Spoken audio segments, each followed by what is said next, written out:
Salut à tous, c'est Axel de testmobile.fr et aujourd'hui, on est le 7 mai, Huawei vient de dévoiler son Ascend P7, son, on va dire, nouveau, j'ai envie de dire flagship.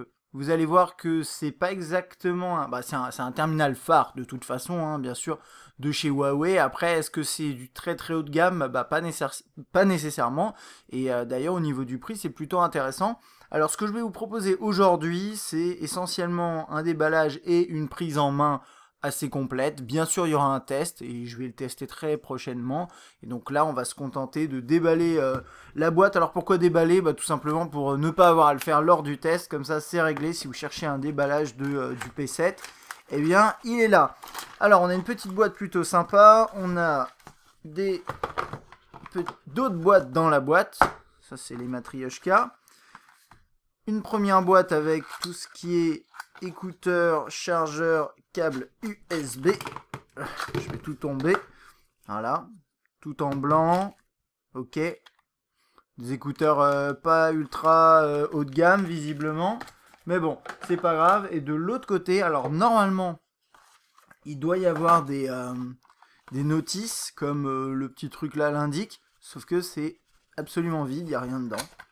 Parce que c'est peut-être la version qu'on vient de recevoir qui est comme ça. Et là, vous avez un petit outil pour accéder au tiroir, où vous avez la carte SIM et d'autres choses. Alors, on va commencer par les specs. Et pour les specs, eh ben, ça tombe bien, je les ai sous les yeux. On vient juste de publier l'article. Et donc, je vais vous les lire, mais vous les avez sous les yeux également. Alors, le P7, c'est un appareil qui tourne sur Android 4.4.2 avec la surcouche qui s'appelle...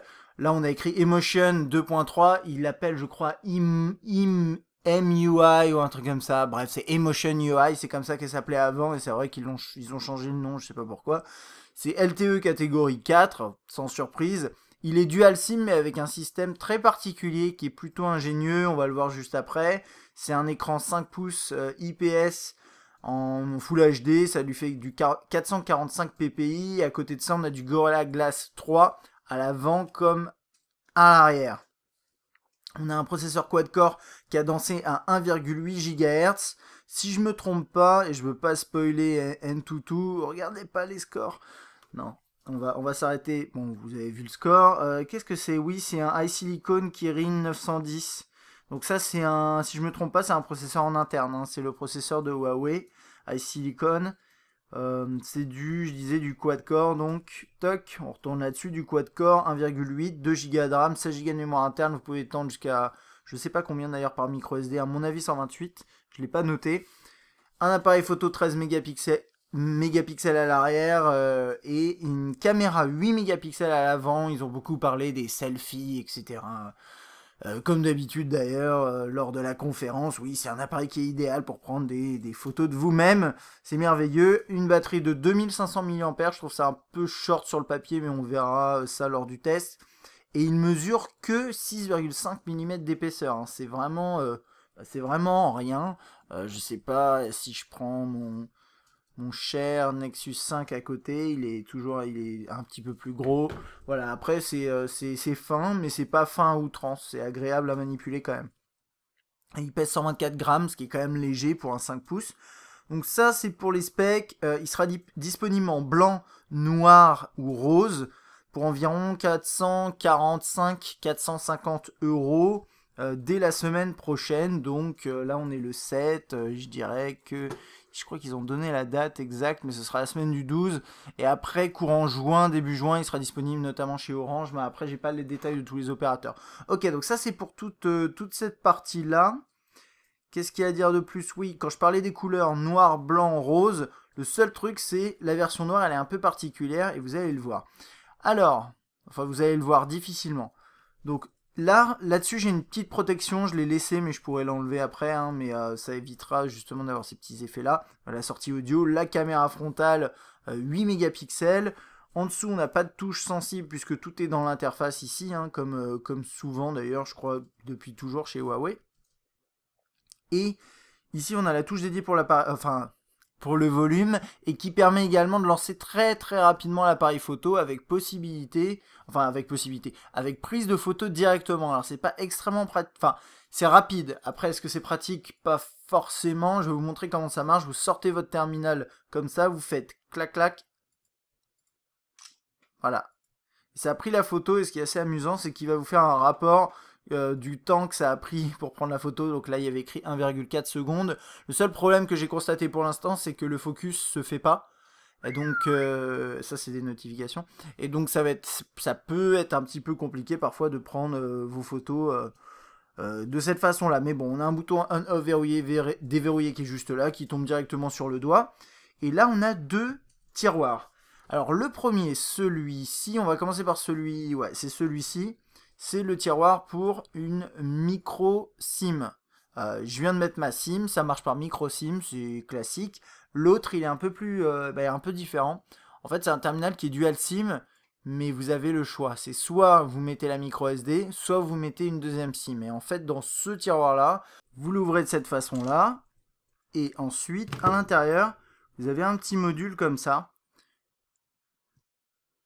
dans lequel vous pouvez mettre soit la micro SD, je ne sais pas si j'ai une micro SD à côté pour essayer de vous montrer, ça peut être intéressant. Caverne d'Alibaba, voilà.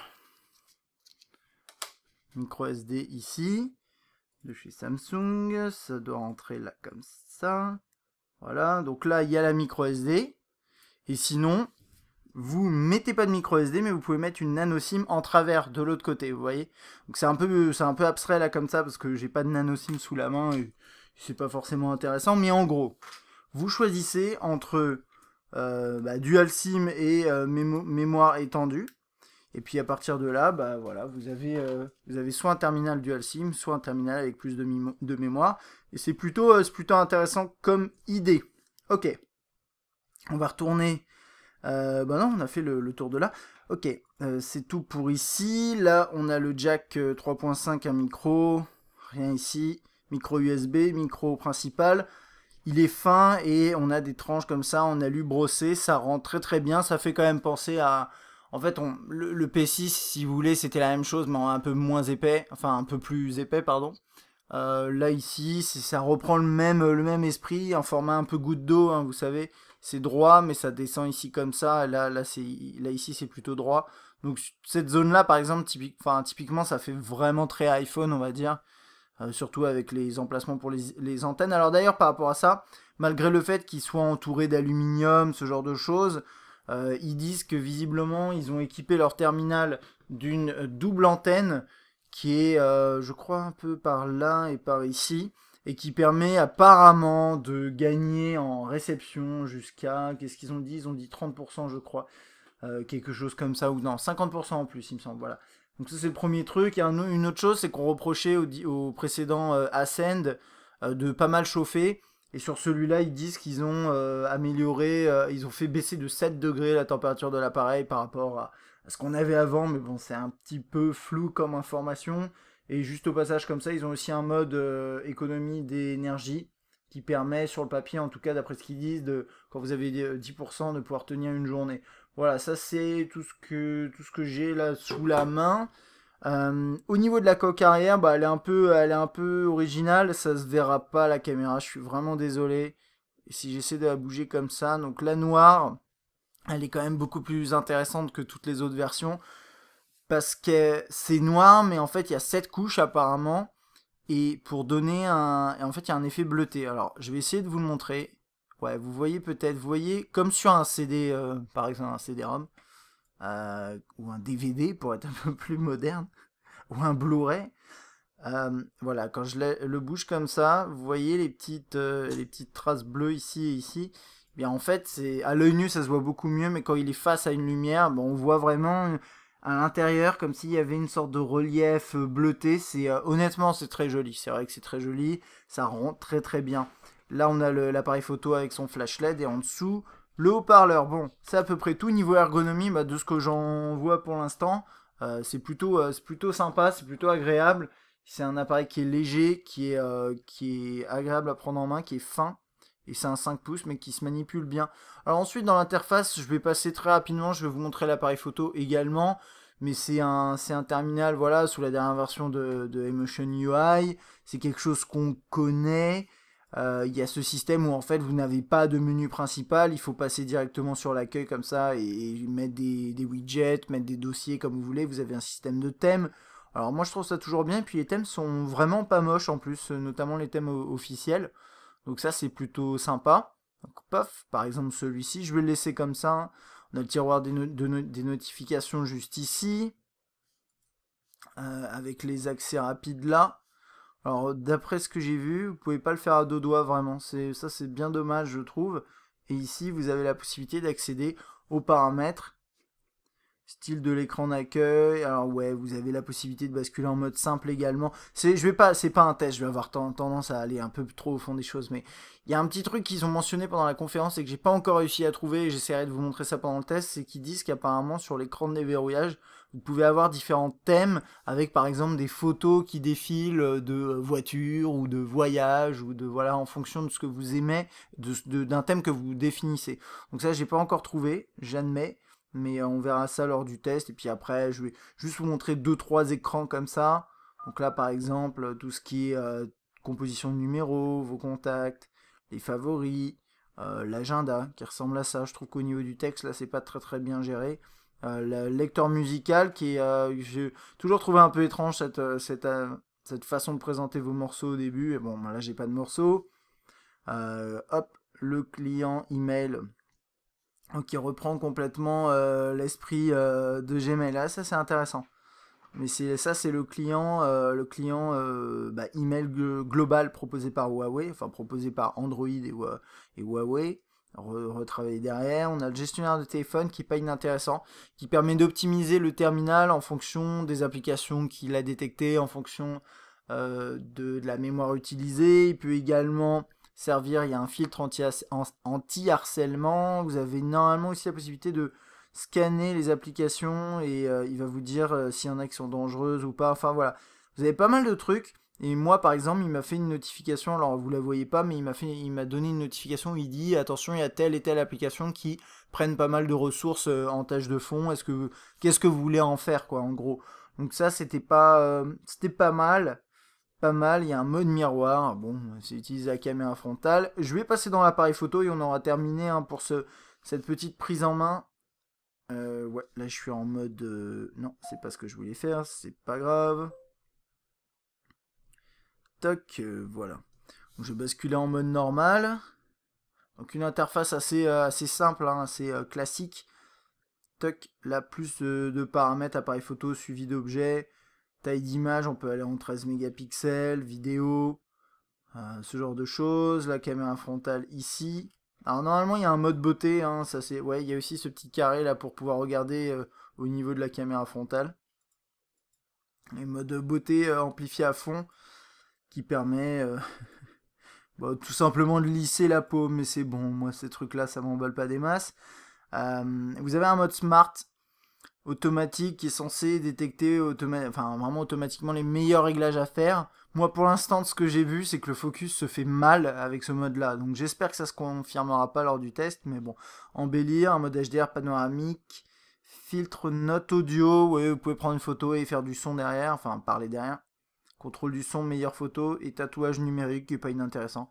Ça rajoute des petits trucs comme ça quand vous prenez une photo. Voilà, si vous êtes en voyage ou quoi. Alors après tout est en anglais, hein, donc bon.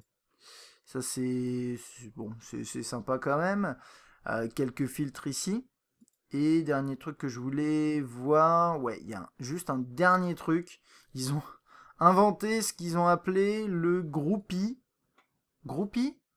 Le Groupie, pardon. Groupie comme selfie en fait, mais c'est selfie de groupe parce qu'il permet d'utiliser le mode panoramique quand vous êtes en selfie.